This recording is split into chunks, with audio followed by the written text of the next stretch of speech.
Three, two, one. Hey, hi everybody. Claude Diamond here. Thursday, July 9th with Mr. Thomas Phillips of what part of California, Thomas?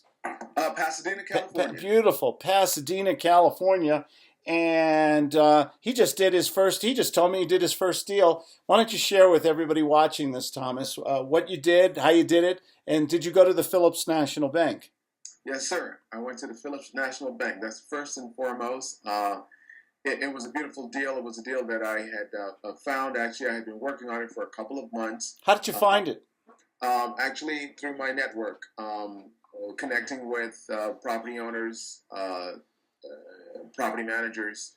And this particular property is owned by a real estate agent, actually. And property was a little bit upside down.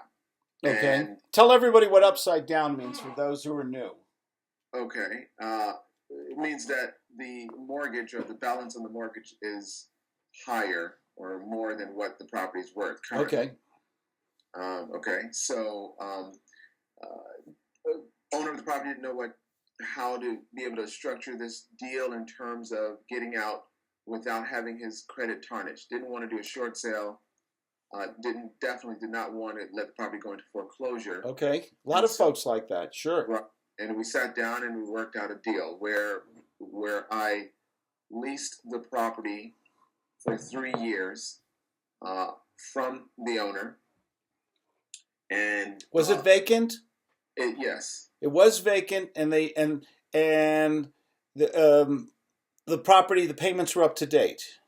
Everything was up to date. It was vacant. It was clean. It was ready to go. There was no rehab work that needed to be done. The house is basically immaculate. So you got a 3-year contract. Yeah. Contract. Now the big question: the purchase price. Purchase price is an amount set for the future value of the property. Oh, interesting. So you negotiated some kind of split equity on a future value, or? That's correct. Okay, that's interesting. That's exactly what I did. Very creative. Yeah, because we wanted to give the property, we needed time so the property can catch up, the value of the property can catch up and even surpass the balance on the mortgage. Okay. And the marketability of this, was this property in Pasadena? No, actually, the property was in the city of Lakewood. Lakewood, okay. Is it a marketable property? It sounds like it's in great shape, great condition. Was the demand there? It's extremely marketable. The demand is there. It has great curb appeal. It's in a great neighborhood. The neighbors are great people. This is the type of neighborhood, Claude, where during the summer months, they'll have block parties. And all the neighbors come out. And I love everybody loves that kind of neighborhood. Exactly. It's just perfect. Okay, so house is perfect, neighborhood is perfect. Close to parks, schools, shopping, everything is there. And so when I started to market this on Craigslist and Zillow and Trulia, and we started to get a ton of calls. I did it just the way you teach us how to do it. With offering up rent credit, offering up a very attractive monthly rent. And we got calls, and I just started to work it. I qualified all of the tenant buyers that called in. We probably had about a total of 20, 25 calls. And wow. In what the first week or something, or it took about 2 weeks actually. Okay. It took about 2 weeks, and then we again qualified them all, and we ended up with about 4 or 5 prospects, contenders, qualified contenders, as tenant buyers for this property. So we went through the process of having them fill out the paperwork and everything. They had already driven by the property, just as you teach. We had then set a date to have the property open, sort of an open house. So the qualified tenant buyers can come by and take a look at the property on the interior. And if they liked it and they really wanted to move forward, again, we already knew that they had the down payment and that they were able to make the monthly payments, not a problem, and that their credit history was not a big issue to where they won't be able to qualify down the road to be able to purchase this property. Okay. How much? Let's talk about the payday. Okay, let's talk about that. we were able to negotiate a down payment from the tenant buyer of $18,000. Wow. $18,000 down payment, sir, and As option money. as option. That's right. Option So you got consideration. 18,000. Did that all go into the Phillips National Bank? It did not all go into the Phillips Bank because the tenant buyer did not have all of the $18,000. So what we did there, we worked with them. They were more than qualified. They loved the neighborhood. They loved the property. They were very committed. They went above and beyond as we were going through the selection process. And that was one of our criteria. We want to make sure that we're going to be working with someone who is responsive, who's reliable, and who's committed. Right. And they exhibited all of that. So we negotiated a $10,000 cash down payment and then financed the other $8,000 over the next year. So we created a note for the $8,000, the balance. So you got 8,000 up front. We got 10,000 up front. 10,000, excuse me.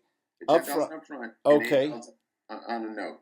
And are you going to be making something on the monthly? No, actually. All we're going to be doing is, instead of us making anything on the monthly, in terms of the month payment, we did not do that because the mortgage on the property is right at market value. Okay. And so we didn't want to increase that anymore. We wanted to allow the tenant buyer to have enough breathing room to be able to take care of the property, any maintenance issues, and so forth, and be able to pay the monthly payment comfortably. So that's why we did not add any additional on top of that. Okay. But bottom line is, you found somebody with a problem, you solved the problem through your knowledge, through strategy, you remarketed someone else's property without having to put in any money of your own. Correct. Without any liability. Correct. Without any repairs, sweat equity, taxes, insurance, homeowner fees, all the tenants and turlet stuff. You basically became a consultant, coach, problem solver in this deal, restructured the deal under a contract, and made yourself, got 10,000 up front. That's right, Claude. I did. I was able to do that. Isn't that fun?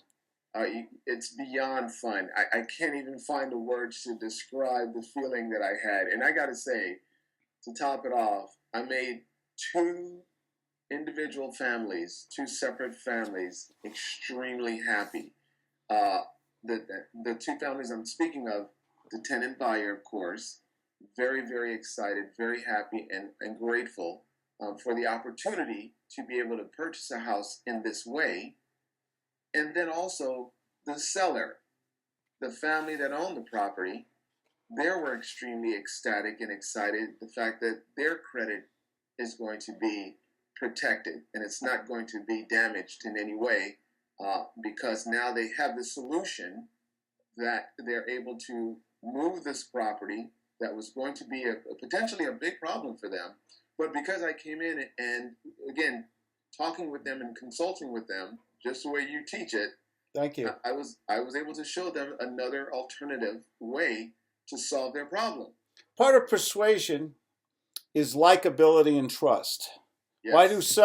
Why is someone going to do business with Mr. Phillips when there's Remax, Keller Williams, Century 21, law offices, all kinds of things out there? Why are they going to work with one man when there's all this other commercial stuff out there with big offices and big advertising campaigns? Why would they work with you?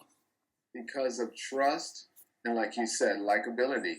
And I was able to articulate, communicate to them exactly how things are going to work out from A to Z on both sides. And this is the methodology. I did a video the other day. It's on YouTube where I did a cold call during a training session, and I think my client was kind of floored that I don't want to sound like the other 99%. It's one of the shortcomings we have in this wonderful real estate business. We don't train people how to speak to another human being Yeah. in such a way that is not demeaning, that is like, I'm right, you're wrong, I'm smart, you're dumb. We have to approach them in a more professional way where they say, "Hey, man, I like this Mr. Phillips guy. This guy, he knows what he's talking about. I think he's got my back. He's entitled to make a profit. I don't have a problem with that." And I think most people feel that way if they're getting good value. They're getting someone who may have a solution. And I think this is the way we have to differentiate ourselves in the marketing.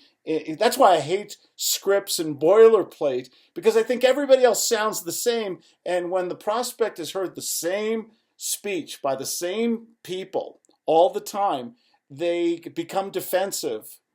And they have a script now in their head. Say, "I'm not interested. I'll think about it. I'll talk to my spouse." Whereas we want to create that interest. We want to get their attention. We want to get that emotion Sure. in there. And all I have to do is have friendly, nice dialogues. I don't close everybody. I think my 75% or more of the people I speak to, I don't do a deal with today. Doesn't mean maybe I'll do it with them tomorrow, but Sure. in my mind, if I have good conversations like you probably had with these folks, it's easier to talk to strangers all day long. You can you can make more phone calls. Absolutely, Claude. You're right. It's not so hard, is it? It isn't. It isn't hard at all. It isn't. It's actually fun. Well, say that again. You mean you can have fun in business while you're on the way to the bank? Yes, you can. It can be fun, stimulating, rewarding.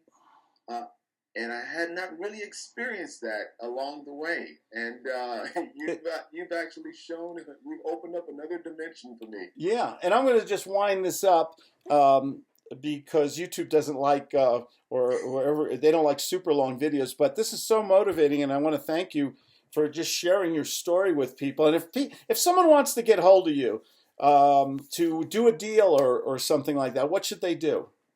Yeah, they want to get a hold of me, Claude. My phone number is area code 626-429-0273. Or they can go to my website at residian.com. That's RESIDIAN.com. And you answer your own phone, I understand, right? Yes, sir. God. I do exactly what you do. I answer my own phone. But that's another video. We'll do it another time. Okay. Okay. Thank you so much, Thomas. You're welcome, Claude. Thank you, sir.